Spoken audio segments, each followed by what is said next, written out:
Hello and welcome. In this explainer, we're going to tackle what is, without a doubt, the most important part of writing a great academic essay, the very beginning. We're talking about the invention, or pre-writing stage. If you can master these initial steps, you're setting yourself up for success with a really solid foundation for any piece of writing.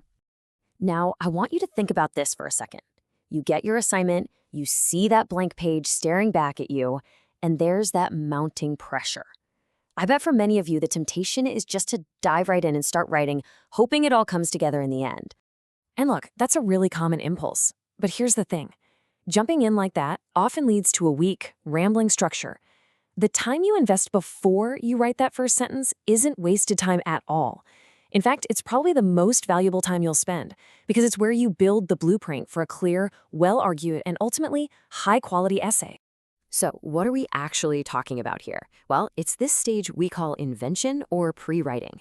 You can think of it as the formal process of discovery. It's where you figure out what you genuinely think about a subject, and then you decide which of those thoughts are strong enough to be developed and defended in your essay. Okay, so where on earth do you start? Well, the absolute non-negotiable first step for any piece of academic writing is getting a crystal clear understanding of the task you've been set. Now, this might sound completely obvious, but you'd be surprised how many essays go off track right at this point. You need to read the assignment brief carefully, maybe even 2 or 3 times. Get a highlighter out and underline the key action words, verbs like analyze, compare, or evaluate. If you misread one of those, you could end up reading a completely different essay. And if anything is even slightly unclear, just ask your instructor for clarification. Right. Once you've got a handle on the task itself, the next job is to define your boundaries. Think of this part like a strategic checklist. Understanding these constraints early on is going to save you hours of rewriting later and will shape everything that follows. First up, length.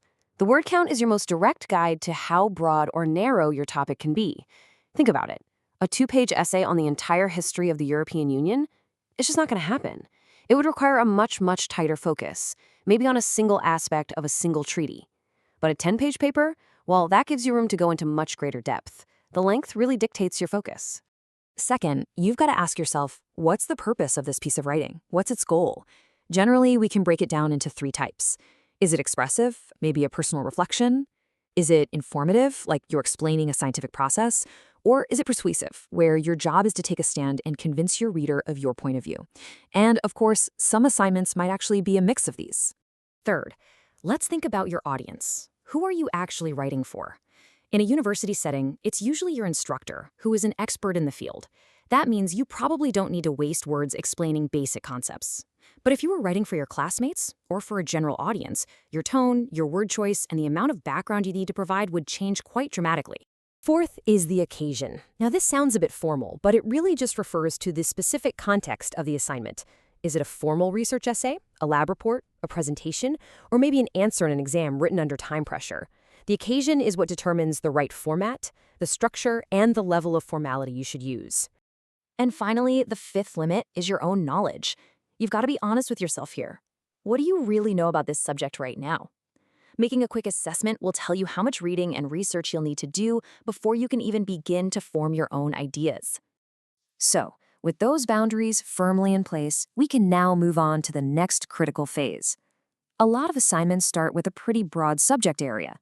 But to write a really effective essay, you have to narrow that down into a specific, manageable topic. And this slide shows you exactly what I mean. A general subject like social media is just far too big to tackle. But a specific topic, something like one unforeseen result of Twitter, well, that's focused, and you can build an argument around it.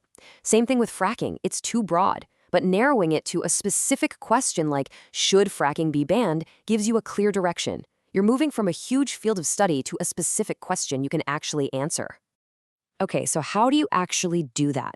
How do you make that leap from a huge general idea to something specific and manageable? Well, there are a few proven techniques to help you.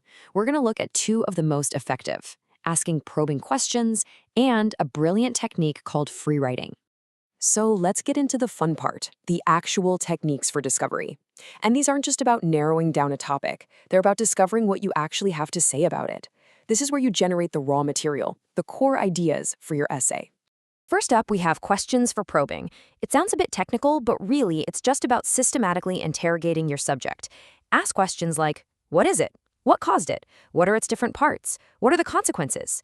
This process forces you to look at your topic from all these different angles, and each answer could be a potential pathway for your essay. The second technique is free writing. The goal here is simple. Write continuously about your subject for a set amount of time, say 10 minutes, and don't stop. Don't worry about spelling, don't worry about grammar, just keep your pen moving.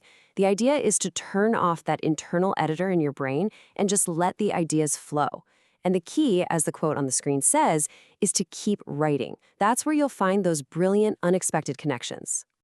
Now, a very similar technique is brainstorming. It's a little more structured than free writing. It's all about getting every single associated thought, fact, or detail down on paper.